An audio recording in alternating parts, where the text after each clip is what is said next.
모든 길에는 이야기가 있습니다. 더 멀리 갈수록 길은 더 험난해지고 예측을 벗어나지만 그 순간들은 더 오래 기억되고 더 많이 이야기하게 됩니다. 그 이야기들을 발견하기 위해선 최적의 머신이 필요합니다. 강력함과 견고함을 갖춘 탁월한 머신, 올류 소렌토를 소개합니다. 이것은 단순한 또 하나의 SUV가 아니라 세계 최초의 스토리텔링 머신입니다.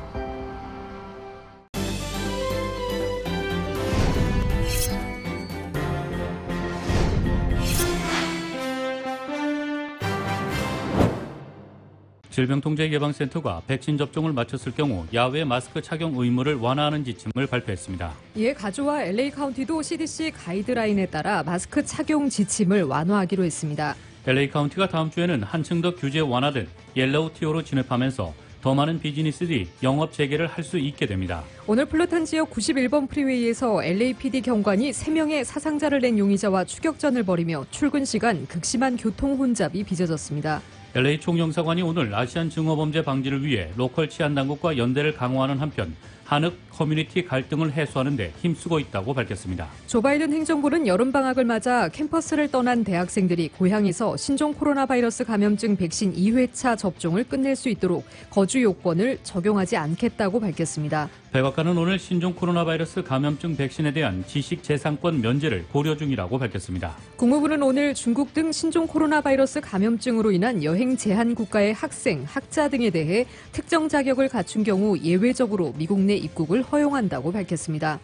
백악관은 연방정부 계약직 근로자의 최저 시급을 내년 3월 이후 기존 10.95달러에서 15달러로 인상한다고 밝혔습니다. 조 바이든 행정부가 올해 난민 수용 인원과 관련해 당초 목표치를 상한선으로 정하는 방안을 검토 중인 것으로 나타났습니다. 바이든 정부의 대북 정책 검토가 막바지인 가운데 하원 외교위원회 소속 영김 의원이 블링컨 국무장관이 대북 인권 특사 파견에 공감했다고 밝혔습니다. 뉴욕 증시는 대형 기술 기업들의 실적 발표를 앞두고 혼조세로 마감했습니다. LA 지역 내일 모처럼 맑은 날씨 보입니다. LA 지역의 내일 낮 최고 78도, 밤 최저 기온 57도입니다. 이상은 이 시간 주요 뉴스입니다. 이 시간 주요 뉴스는 공항에서부터 목적지까지 모바일 체크인과 첨단 공기순환 시스템을 통해 안전한 기내 환경과 여행을 제공하는 아시아나 항공 제공입니다. 애청자 여러분 안녕하십니까? 조희정입니다. 안녕하십니까? 이균호입니다.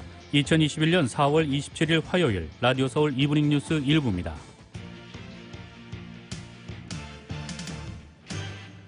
일부 첫 소식 전해드리겠습니다. 백신 접종에 속도를 내고 있는 미국이 야외 마스크 착용 의무를 완화하는 지침을 발표했습니다. 바이든 대통령은 심각한 코로나19 위기를 겪고 있는 인도에 백신을 보내는 방안을 검토하겠다고 밝혔습니다. KBS의 보도입니다. 백신 접종을 마쳤을 경우 야외 소모임이나 활동은 마스크를 쓰지 않아도 된다는 겁니다. 바이든 대통령 설명 내용 먼저 들어보시겠습니다. Starting today, if you're fully vaccinated and you're outdoors, you need, and not in a big crowd, you no longer need to wear a mask. 미 질병통제예방센터 CDC가 야외 마스크 착용 지침을 변경한 겁니다. 백신 접종자와 미접종자로 구분해서 야외 활동에서 마스크를 써야 할지와 함께 위험도를 구분해놨는데 백신 접종자는 대규모 야외 집회나 스포츠 행사에 참여할 경우에만 마스크를 쓸 것을 권고하고 있습니다. 반면 미접종자의 경우 대부분의 경우에 마스크를 써야 하는데 야외 식사나 집회에 참가할 경우에는 마스크가 있어도 위험하다고 밝혔습니다. 네, 야외에서도 1.8m 거리를 둘 수 없을 때는 마스크를 반드시 착용하라는 게 기존 지침이었습니다. 그런데 최근 백신 접종 속도는 빨라진 반면 감염 확산세는 둔화되고 있는데 미 보건당국은 이게 추세로 굳어질 거라고 판단한 것으로 보입니다. 당국자 설명 들어보시죠. We now have 37% of people over the age of 18 fully vaccinated, and the fact that our case rates are now starting to come down motivated our change in guidance.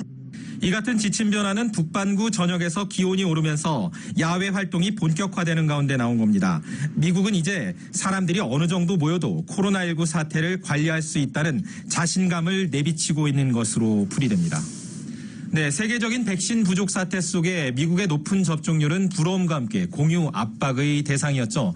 바이든 대통령이 인도 정부와 백신을 나누는 방안을 상의하겠다고 밝혔습니다. 들어보시죠.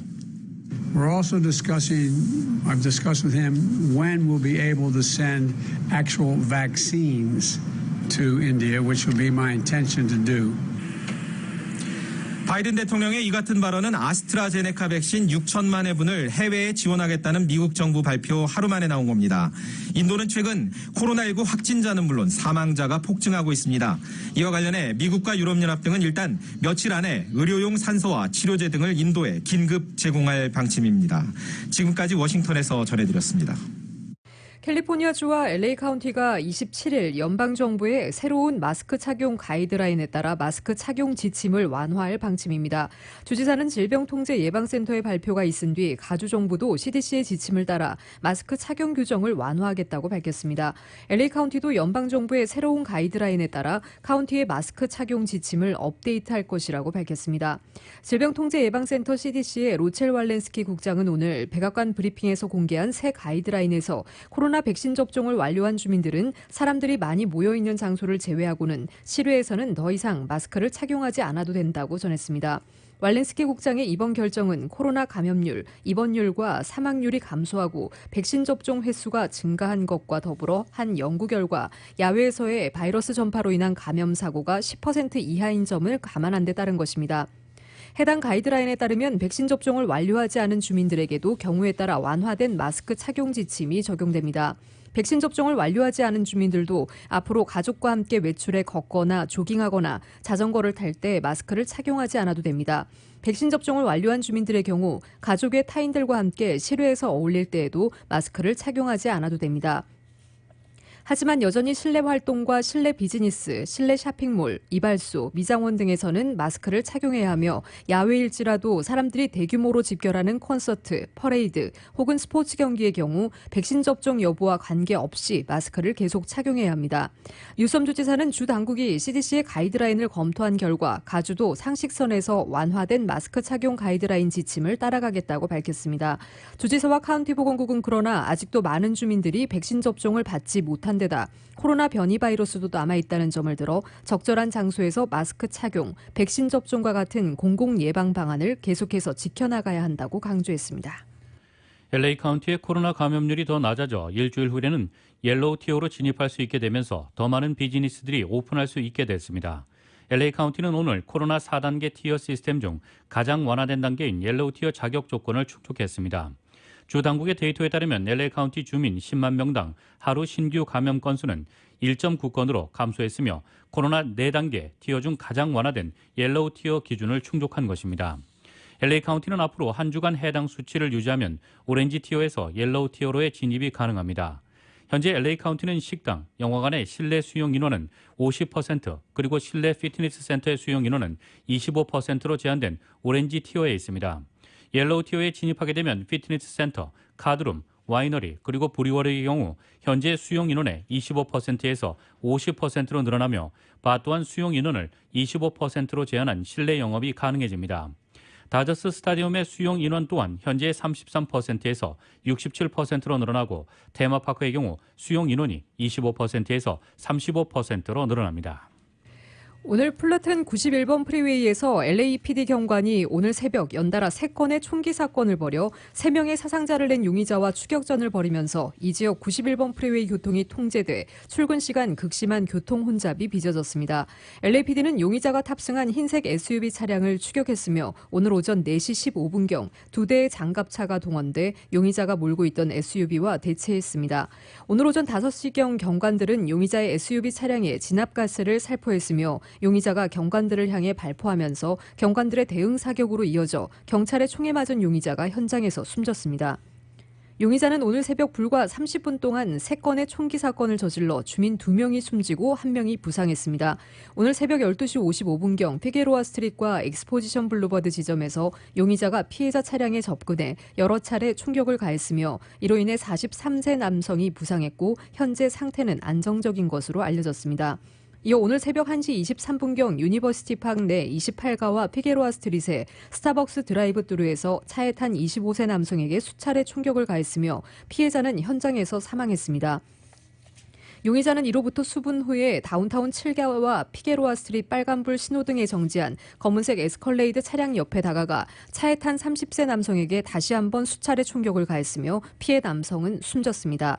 용의자 추격 사건으로 인해 오늘 플러튼 지역 91번 프리웨이는 레이몬드 애비뉴 지점에서 양방향 통행이 차단돼 출근길 운전자들이 극심한 교통 혼잡을 겪었습니다. LA 총영사관이 오늘 아시안 증오범죄에 관한 기자 간담회를 갖고 아시안 증오범죄 방지를 위해 로컬 치안 당국과 연대를 강화하는 한편 한흑 커뮤니티 간 갈등을 해소하는 데 힘쓰고 있다고 밝혔습니다.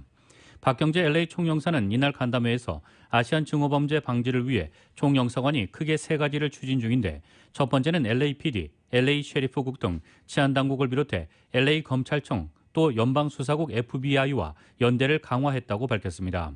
두 번째로는 남가주 한인단체에서 진행하는 관련 시위와 집회, 간담회를 지원하기 위해 필수 물품을 지원하고 있으며 마지막으로는 LA 폭동 30주년을 맞이해 흑인 커뮤니티와의 관계를 강화해 한흑 간 갈등과 혐오를 없애는 방안을 추진하고 있다고 전했습니다.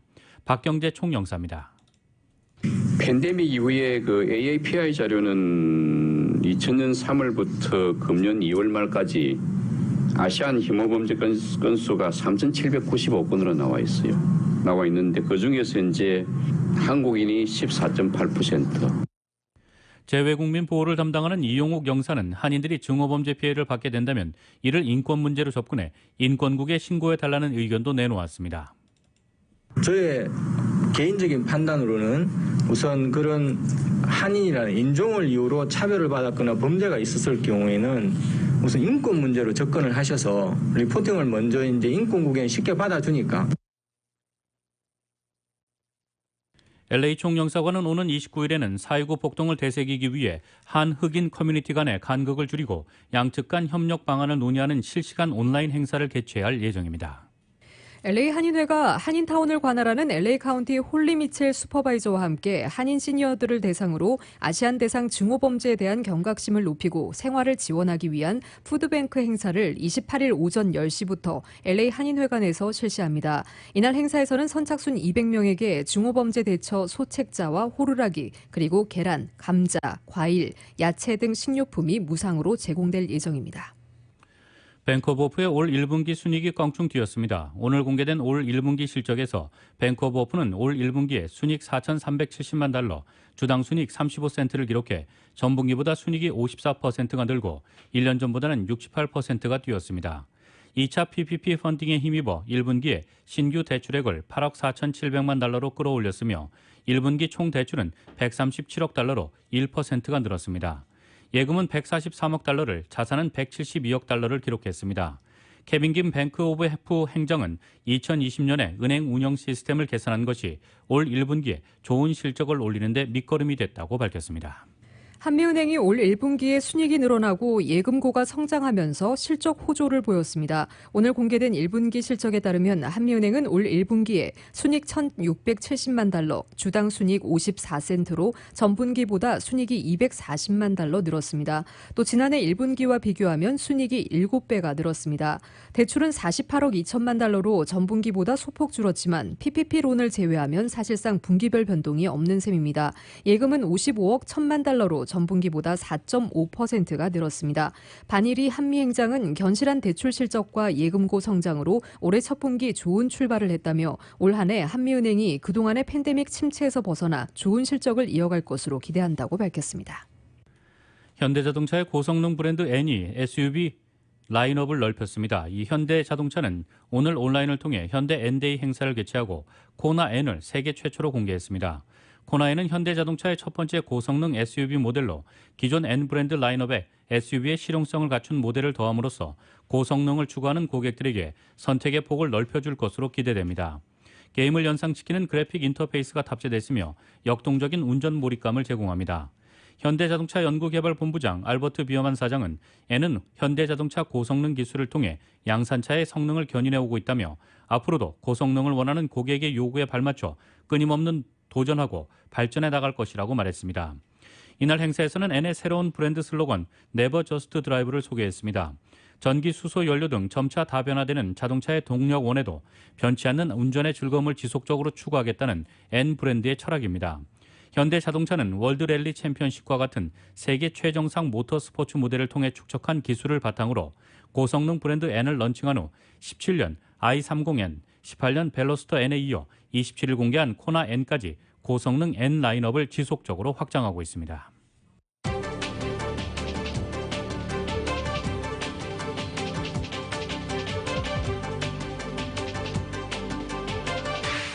라디오 서울 이브닝 뉴스 일부 함께하고 계십니다. 이 시간은 LA와 가든그로브 두 곳에서 모시는 금강안경 검안과 1250만 불 교통사고 최고보상 교통사고 전문 천재변호사 리차드 호프만, 빛으로 태어나는 당신은 카오나 미인, 100% 근적외선 마스크는 카오나뿐입니다. 정직한 빛 카오나 LED 마스크 공동 제공입니다.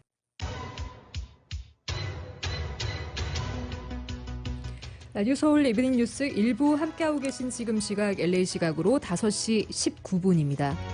화요일 5시대 퇴근길 교통 상황입니다.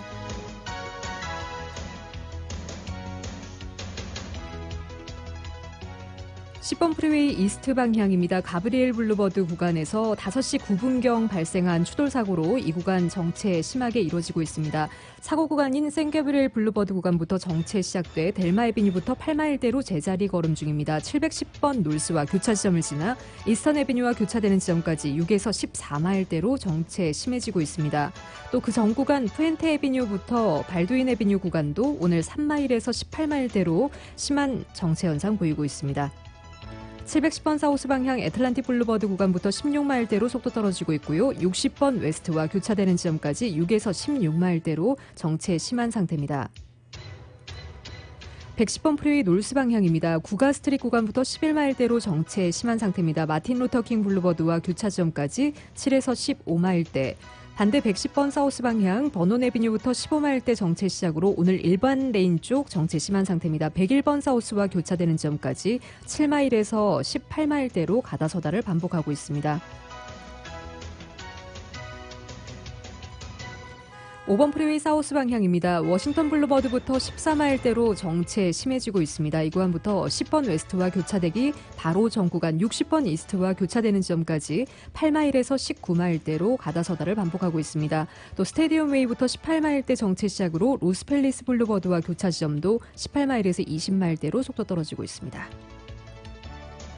벤추라 지역 지나는 101번 이스트 방향 칼라바사스 로드 구간부터 라스버지니스 로드 구간까지 14마일에서 20마일대로 부분적으로 속도 떨어집니다. 이 구간 지나시는 분들 참고하시기 바랍니다.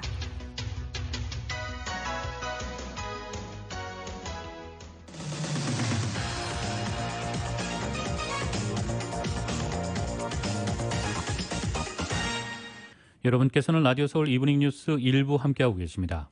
백악관은 오늘 신종 코로나 바이러스 감염증 백신에 대한 지식재산권 면제를 고려 중이라고 밝혔습니다.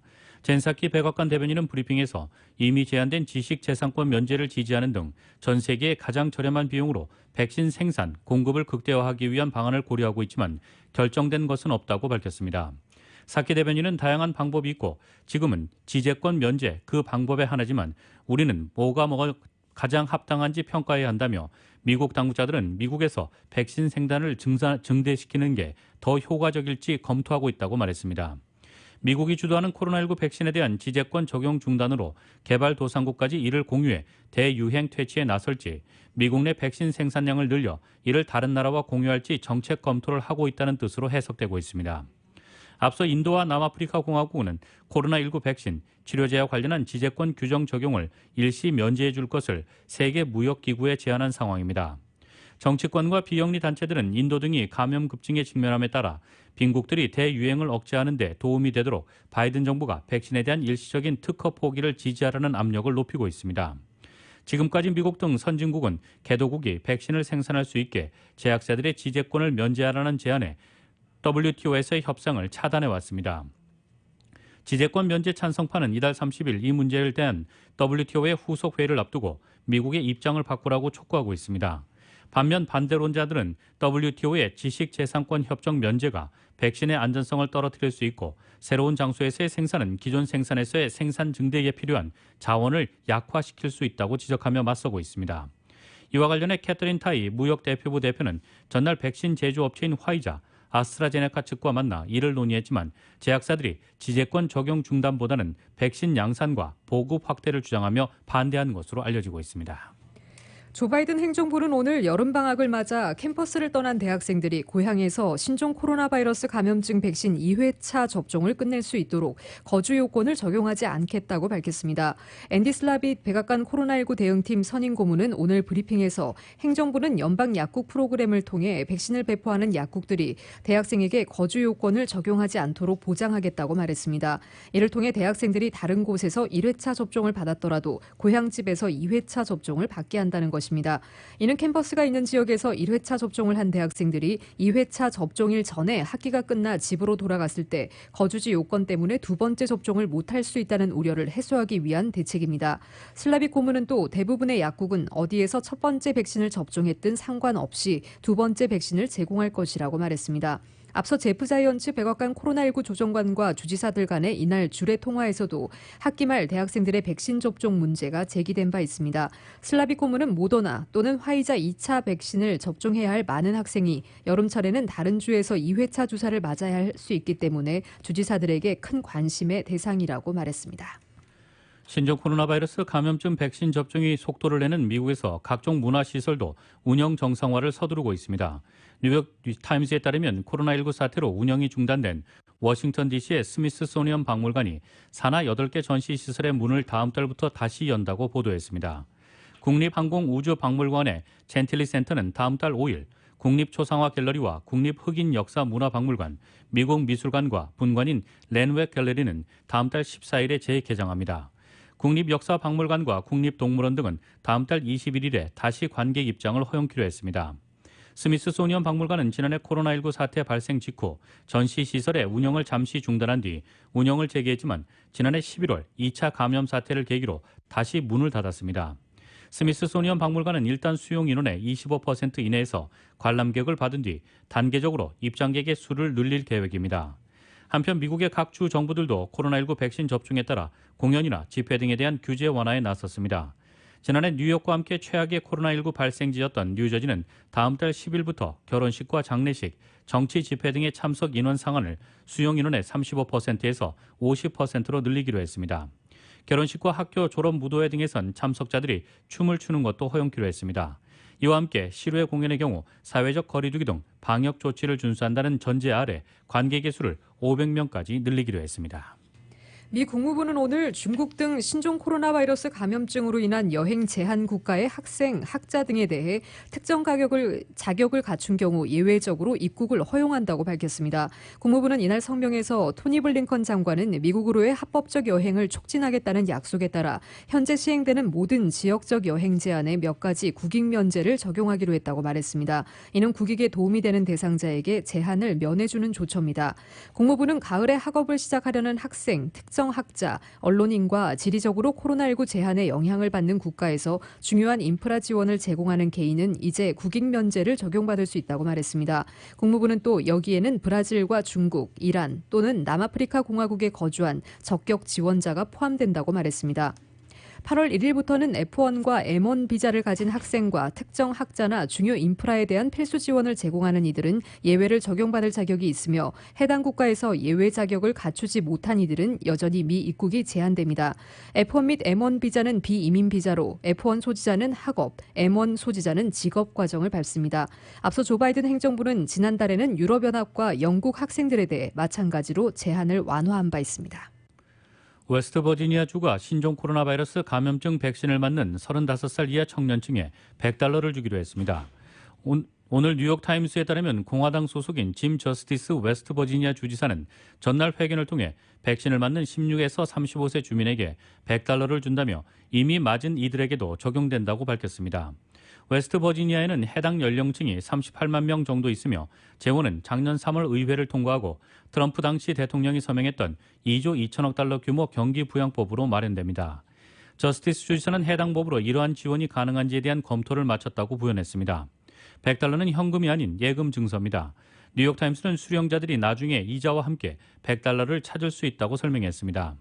웨스트버지니아주의 $100 지급은 백신을 맞지 않으려는 청년층을 유인하기 위한 일종의 고육지책으로 보입니다. 웨스트버지니아는 올해 초 주민 백신 접종률에서 다른 주를 크게 앞질렀으나 지금은 평균 수준이라고 CNN이 전하고 있습니다. 워싱턴 포스트와 ABC 방송이 최근 실시한 여론조사에 따르면 백신을 맞지 않겠다는 이들 가운데 젊은 층으로 갈수록 접종에 대한 부정적 인식이 컸고 특히 공화당 지지 성향 18에서 39세 중 이런 경향이 심했다고 보도했습니다. 바이든 정부의 대북 정책 검토가 막바지인 가운데 미 정가에선 대북 인권 특사를 임명해야 한다는 목소리가 높아지고 있습니다. 미 하원 외교위원회 소속으로 한국계 출신인 영김 의원이 블링컨 국무장관이 대북 인권 특사 파견에 공감했다고 밝혔습니다. KBS의 보도입니다. 미 하원 외교위원회 소속 영김 의원이 블링컨 국무부 장관이 대북 인권 특사 임명 필요성에 공감을 표시했다고 밝혔습니다. I was glad to hear and to listen from Secretary Blinken that he agrees the appointment of a special envoy on North Korea human rights issues is a priority not only of mine as a Korean American legislator, but it should be a priority of this administration. 바이든 정부의 대북 정책에 있어 북한 인권 문제는 앞에 둬야 하고 이를 위한 대북 특사 임명이 우선순위라는 인식에 동의했다는 겁니다. And I also mentioned that any policy that comes out of this administration should include human rights, and that should be on the front burner, not on the back burner. 대북 인권 특사는 북한 주민의 인권 개선을 위해 북한 당국과 직접 교섭하고 한국 정부와도 조율할 수 있는 자리로 간주되었습니다. 하지만 트럼프 행정부에서는 대북 인권 특사를 임명하지 않았기 때문에 지난 2017년 로버트 킹 특사 이후 공석으로 비어 있습니다. 이런 가운데 민주공화당 양당 하원 의원 10명이 지난달 바이든 대통령에게 서한을 보내 조속한 대북 특사 임명을 촉구한 바 있습니다. If North Korea wants to be perceived as a serious partner to come to the table and work with the United States and South Korea, they should also try to take a small steps, such as including Korean Americans in the next round of reunification, because that will tell us how serious they are or how truthful they are. 한국계인 메릴린 스트링랜드 의원 등 민주당 하원 의원 11명도 지난 15일 바이든 대통령에게 보낸 서한에서 북한 인권 문제를 포함한 인도주의적 요소가 미국의 포괄적 대북 정책의 일부가 돼야 한다고 요구했습니다. 바이든 정부의 대북 정책 재검토 작업이 막바지에 이르며 비핵화 해법을 둘러싸고 미국에선 다양한 의견이 나오고 있습니다. 이런 가운데 대북 인권 특사의 필요성에 대해 미 행정부 내의 관련 논의도 탄력을 받고 있는 것으로 분석됩니다. 워싱턴에서 KBS 뉴스 김영순입니다. 조 바이든 대통령이 내일 밤 취임 후 첫 의회 연설에 나섭니다. 대통령은 통상 1월 취임 후 수주 내에 상하원 합동회의에서 연설했지만 바이든 대통령의 경우 신종 코로나 바이러스 감염증 등 이유로 일정이 늦춰졌습니다. AP통신에 따르면 바이든 취임 100일을 하루 앞두고 밤 9시에 하는 이번 연설에서 그간 성과를 부각하고 향후 핵심 추진 정책을 집중 설명할 것으로 알려졌습니다. 바이든 대통령이 취임하던 1월만 하더라도 미국의 코로나19 하루 확진자가 20만 명에 육박하던 위기 상황이었지만 지금은 5만에서 6만 명대로 낮아졌습니다. 특히 백신 보급이 빨라지면서 전체 인구에서 40% 넘는 사람이 최소 1회 접종을 마칠 정도로 급한 불을 끄는 소방수 역할을 톡톡히 했습니다. 이번 연설은 전염병 대유행 억제 성과를 소개하면서 미국의 미래를 위한 인프라 투자에 초점을 맞출 것으로 알려졌습니다. 대표적인 것이 미국 가족 계획이라고 명명된 1조 달러 규모의 초대형 예산 지출안입니다. 보육, 교육, 가족보호 프로그램 등 복지성 지출에 초점을 맞춘 정책입니다. 앞서 전통적 기반 시설 정비, 미래 신산업 여건 조성과 육성 등을 위해 제안한 2조 2,500억 달러 규모의 인프라 예산과 대비해 인적 인프라 예산이라는 말까지 붙었습니다. 바이든 대통령은 천문학적 투자에 필요한 재원 조달을 위해 부유층과 대기업을 겨냥한 부자 증세도 거론할 예정입니다. 얼마나 세부적으로 언급할지는 알려지지 않았지만 이미 법인세 최고 세율을 현행 21%에서 28%로 상향하는 방향이 제시된 상황입니다. 백악관은 오늘 연방정부 계약직 근로자의 최저시급을 내년 3월 이후 기존 $10 95센트에서 $15로 인상한다고 밝혔습니다. 조 바이든 대통령은 이날 이런 내용의 행정명령에 서명할 예정입니다. 이번 행정명령의 적용 대상은 공무원이 아니라 정부와 근로계약을 맺은 민간인들입니다. 행정명령에 따라 연방계약직 근로자의 최저시급이 37%가 오르는 셈입니다. 이에 따라 연방정부 계약직 근로자 최저시급은 2009년 이래 $7 25센트에 동결된 연방 법정 최저임금의 2배 이상에 달하게 됩니다. 바이든 대통령은 대선 공약으로 2025년까지 전국 모든 근로자의 최저시급을 현행 $7 25센트에서 $15로 올리는 안을 내놓은 바 있습니다. 이번 조처로 공약 이행에 한 걸음 더 가까워졌다는 평가가 나옵니다. 백악관은 이 조치가 수십만 명의 노동자에게 영향을 줄 것이라고 밝혔습니다. 다만 이번에 인상된 시급이 곧바로 적용되는 것은 아니며 내년 3월 30일 이후 신규 계약부터 적용된 뒤 기존 계약을 갱신하는 경우로 확대될 예정입니다. 이번 행정명령에는 이들을 비롯해 모든 계약직 근로자의 최저시급을 통일하는 내용도 포함됐습니다. 조 바이든 행정부가 올해 난민 수용 인원과 관련해 당초 목표치를 상한선으로 정하는 방안을 검토 중입니다. 워싱턴 포스트는 이 사안을 잘 아는 3명을 인용해 백악관이 9월 말까지인 2021 회계년도에 미국에 입국할 난민 한도를 62,500명으로 설정하는 것을 다시 검토하고 있다고 전했습니다. 앞서 바이든 대통령은 16일 올 회계년도에 난민 수용 인원을 역대 최저 수준인 15,000명으로 제한한 결정을 내렸습니다. 이는 트럼프 전 행정부가 정한 규모를 유지한 것입니다. 이는 지난 2월 바이든 대통령이 난민 수용을 62,500명까지 올리겠다고 약속한 것과 어긋난다는 비판이 나왔고 인권단체와 민주당은 크게 반발했습니다. 이에 바이든 대통령은 규모를 더 늘리겠다고 밝혀 진화에 나섰습니다. 백악관도 이번 결정은 일시적인 것으로 최종 수용 인원은 5월 15일까지 정해질 것이라고 해명했습니다. 다만 전 정부가 넘겨준 상황 때문에 목표치 62,500명은 달성되기 어려워 보인다고 밝혔습니다. 워싱턴 포스트는 당초 목표치가 더는 현실적이지 않다는 신호를 보낸 지 2주도 채 지나지 않아 백악관 안팎에서는 바이든 행정부가 발표한 수치나 그 부근에 돌아라는 희망적인 목소리가 갑자기 나온다고 전하고 있습니다. 다만 최종 결정은 내려지지 않았으며 발표 시기도 미정이라고 워싱턴 포스트는 말했습니다.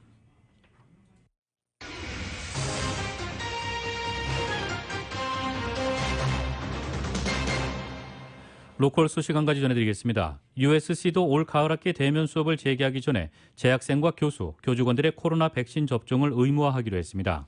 USC는 그러나 전교생 백신 접종 의무화는 코로나 백신이 식품의약국으로부터 전면 사용 승인이 난 후에 시행될 것이라고 밝혔습니다. 앞서 UC와 캘스테이트 계열 대학이 올 가을학기 대면 수업 재개 전에 전교생과 교직원들이 백신 접종을 의무화하기로 한 바가 있습니다.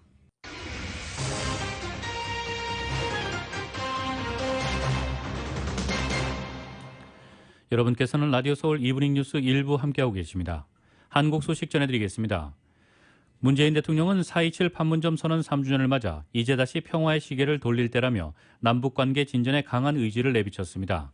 특히 다음 달 열릴 한미 정상회담에서 한반도 평화 프로세스를 진전시켜 나갈 길을 찾고자 강조했습니다. YTN의 보도입니다. 분단 후 처음으로 남과 북의 정상이 군사분계선에서 만나던 날. 이 역사적인 장소에서 만나니까 또 대통령께서 이렇게 분기선까지 나와서 맞이해 준 게 정말 감동적입니다.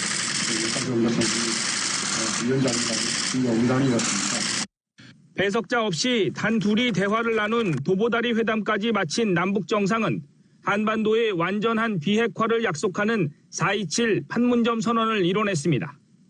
그러나 북미 관계가 틀어지면서 남북 관계는 그날의 기억만 간직한 채 앞으로 나아가지 못하고 있습니다. 도보다리의 풍경이 아직도 눈에 선하지만 하노이 북미 회담 결렬 이후 교착 상태가 장기화되고 있어 매우 안타까운 심정입니다. 문재인 대통령은 4.27 판문점 선언 3주년을 맞아 다시 대화를 시작해야 할 시간이라고 말했습니다. 판문점 선언의 성과로 한반도 정세가 안정적으로 관리되고 있다면서도 지금의 평화는 미완의 평화라고 강조했습니다. 진통을 겪으면서 얻은 교훈을 바탕으로 평화의 시계를 다시 돌릴 준비를 해야 할 때입니다. 그 계기로는 다음 달 열리는 한미 정상회담을 언급했습니다. 한미 간의 긴밀한 조율을 통해서 한반도 평화 프로세스를 진전시킬 길을 찾겠다는 겁니다. 문재인 대통령은 남북은 물론 북미 간에도 대화의 물꼬가 트일 수 있기를 바란다고 밝혀 다음 달 한미 정상회담에서 남북미 대화 재개에 대한 미국의 동참을 강하게 호소할 것임을 내비쳤습니다. YTN 홍성기입니다. 이스타항공과 그 계열사 자금을 빼돌려 회사에 수백억 원의 손해를 끼친 혐의를 받는 무소속 이상직 의원이 결국 구속됐습니다. 더불어민주당 정정순 의원에 이어 21대 국회 두 번째 사례입니다. YTN의 보도입니다. 구속 전 피의자 신문에 출석하기 위해 법원에 다시 나온 이상직 의원. 평소 취재진이나 동료 의원들 앞에서 자신의 무죄를 주장해온 그였지만 그 마녀 사냥식의 무책임한 보도는 제발 자제해 주시고요. 제가 말한 그 말은 하나도 여기 계신 분들 한 줄도 안 싫지 않습니까? 여러분. 검찰은 수사 초기에 저에 대해 악의적인 선입견을 전제로 수사를 진행해 왔습니다. 이번에는 가능한 속을 드러내지 않고 말을 아꼈습니다. 법정에서 성실히 소명하겠습니다. 법정의 재판장님의 현명한 판단을 바랍니다. 하지만 재판장의 판단은 구속이었습니다. 영장실질심사 후 결과를 기다리던 이상직 의원은 곧바로 전주교도소에 수감됐습니다. 검찰이 이 의원에게 적용한 혐의는 특정경제범죄법상 배임 횡령과 업무상 횡령, 정당법 위반 등 그 죄목만 4가지입니다. 이스타항공 그룹 계열사가 보유한 약 540억 원 상당의 주식 520만 주를 자녀들이 주주로 있는 이스타홀딩스에 저가 매도해 430억 원 상당의 손해를 끼쳤다는 게 가장 주된 혐의입니다. 검찰은 또 이 의원이 회사 돈 53억 원가량을 횡령해 이 중 일부를 딸의 포르쉐 SUV 리스와 월세 수백만 원짜리 오피스텔 임차 등에 썼다고 보고 있습니다. 구속 피고인 신분으로 힘겨운 법리 싸움을 벌이게 된 이상직 의원. 21대 국회 들어 두 번째 구속이라는 멍에도 함께 치기도 했습니다. YTN 김민성입니다. 김학의 전 법무부 차관 관련 사건에 외압을 행사했다는 의혹을 받는 이성윤 서울중앙지검장에 대한 수사심의위원회가 검찰총장 후보군이 추려진 뒤에 열릴 것으로 보입니다. 이 지검장에 대한 기소 여부 결정도 덩달아 늦어지게 됐는데 이 지검장이 검찰총장 후보로 지명될 경우 검찰이 총장 후보를 기소하게 되는 초유의 상황이 벌어질 수도 있습니다. 계속해서 YTN입니다. 검찰 수사심의위원회 소집이 결정되면 위원회는 사건을 심의할 현안위원회 구성 작업에 먼저 착수합니다. 150에서 250명 사이의 심의위원 가운데 무작위 추첨을 통해 심의기일에 출석이 가능한 위원 15명을 현안위원회로 구성합니다. 소집이 결정되고 각종 절차를 거친 뒤 실제 회의가 열리기까지 과거 전례를 보면 보통 2에서 3주가 걸렸습니다. 이재용 삼성전자 부회장의 경영권 불법 승계 의혹은 15일, 검언유착 의혹 사건은 25일이 소요됐습니다. 일정을 조율하고 위원을 추첨하는 양창수 수사심의위원장은 이성윤 서울중앙지검장 수사심의위와 관련해서도 통상 하던 대로 절차를 진행하겠다는 뜻을 밝힌 것으로 전해졌습니다. 무리하게 서둘러 일정을 진행하지 않겠다는 취지로 풀이됩니다.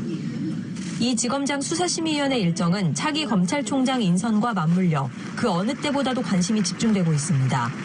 만약 수사심의위가 신속히 열려 이 지검장 기소를 의결한다면 이 지검장이 차기 총장 후보로 지명될 가능성은 희박하다는 분석이 나왔기 때문입니다.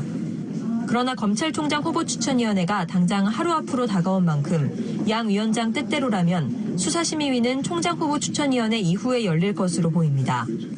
이럴 경우 검찰이 검찰총장 후보자를 기소하는 사상 초유의 상황이 벌어질 수도 있는 겁니다. 다만 추천위원회가 29일 이후 다시 열리고 그 사이에 수사심의위원회가 소집될 가능성은 남아 있습니다. 이성윤 지검장이 총장 후보가 되지 않더라도 현직 지검장에 대한 기소 여부를 결정해야 하는 문제는 여전한 만큼 총장 후보 추천위원회 이후에도 검찰 안팎의 혼란은 계속 이어질 것으로 보입니다. YTN 강희경입니다.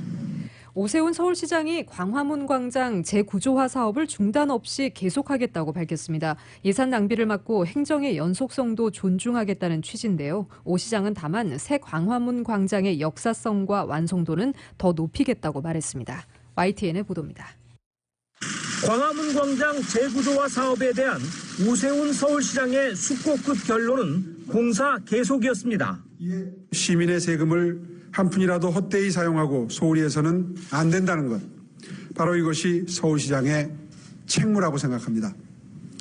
저는 유턴하지 않고 공사를 계속하겠습니다.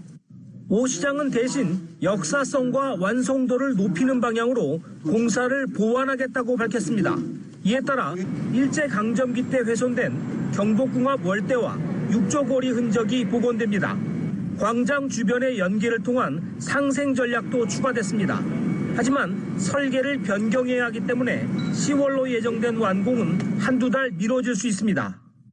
행정기관의 결정은 시민, 국민과의 약속입니다. 시장이 바뀔 때마다 광장이 공사장이 되는 비합리적이고 소모적인 역사가 더 이상 반복돼서는 안 됩니다. 전임시장 때 확정되고 전임시장 권한대행이 착수한 사업이지만 원상 회복은 사실 어려웠습니다. 공정률 34%에 이미 250억 원이 투입됐기 때문입니다. 더불어민주당이 장악하고 있는 서울시 의회에 공사 계속 압박도 부담이었을 것으로 보입니다. YTN 이상수입니다.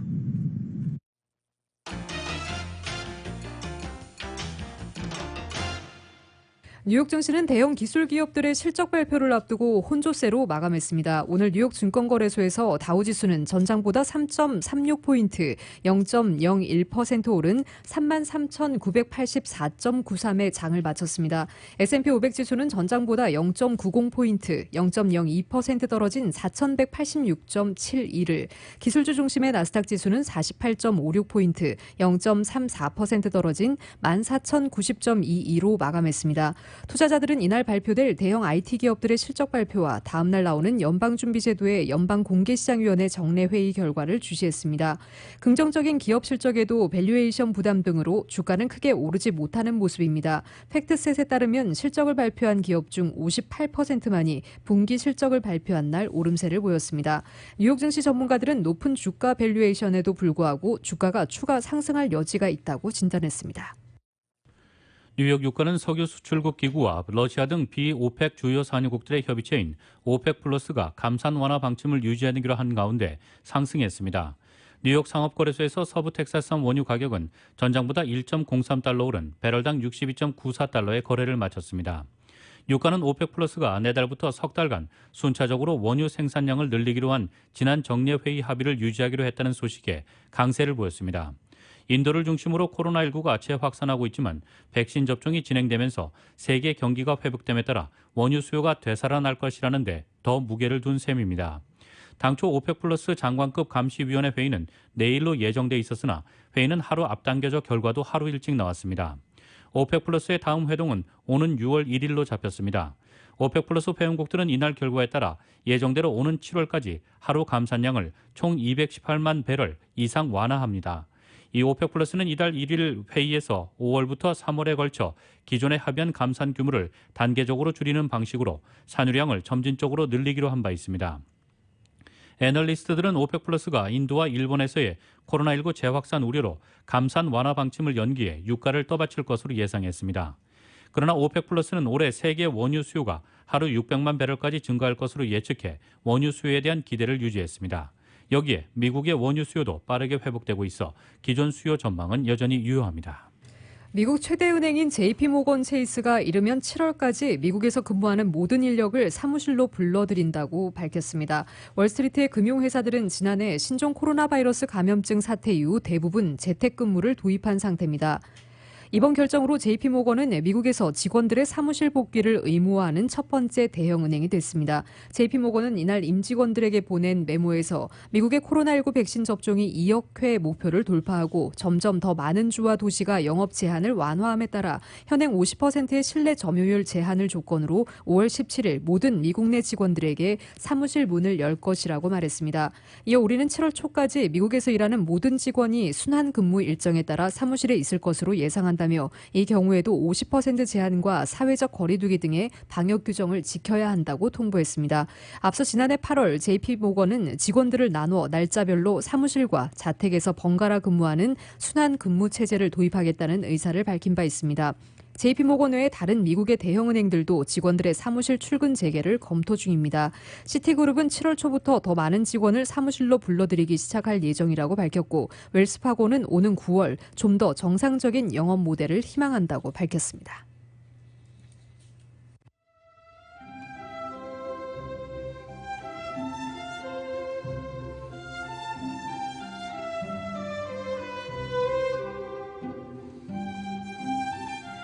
4월 27일 화요일 오늘 밤과 내일 날씨입니다. 목요일인 내일부터는 맑은 날씨와 함께 수요일인 내일부터는 맑은 날씨와 함께 낮 기온도 훌쩍 오르겠습니다. 내일은 오늘보다 낮 기온 10에서 12도가량 훌쩍 오르며 예년 기온을 웃돌기 시작하겠고 모레 목요일에는 전날보다 7, 8도가량 또 높아지겠습니다. 금요일 역시 목요일인 전날보다 다시 4, 5도가량 더 오르면서 일부 지역의 낮 최고 기온은 90도를 웃도는 반짝 더위도 예상되고 있습니다. 토요일까지는 예년 기온을 웃도는 날씨가 계속되다가 일요일에는 잠시 평년 기온을 되찾을 것으로 기상청은 전망하고 있습니다. LA 한인타운의 내일 낮 최고 기온 79도입니다. 밤 최저 기온 57도입니다. 오렌지 카운티 지역은 82도, 56도, 밸리와 인랜드 엠파이어 지역 85도, 55도, 해안 지역의 내일 낮 최고 72도, 밤 최저 56도입니다. LA 지역 오늘 밤 5에서 10마일대 바람이 불겠고 밤 최저 기온 52도입니다. 한국은 오늘 전국이 구름 많겠습니다. 서울의 오늘 낮 최고 기온 화씨 68도, 밤 최저 기온 화씨 49도입니다. 라디오 서울 이브닝 뉴스 1부 이 시간은 LA와 가든그로브 두 곳에서 모시는 금강안경 검안과 1250만 불 교통사고 최고 보상 교통사고 전문 천재 변호사 리차드 호프만, 빛으로 태어나는 당신은 카우나 미인, 100% 근적외선 마스크는 카우나뿐입니다. 정직한 빛 카우나 LED 마스크 공동 제공이었습니다. 잠시 후 6시 라디오 서울 이브닝 뉴스 2부가 방송됩니다.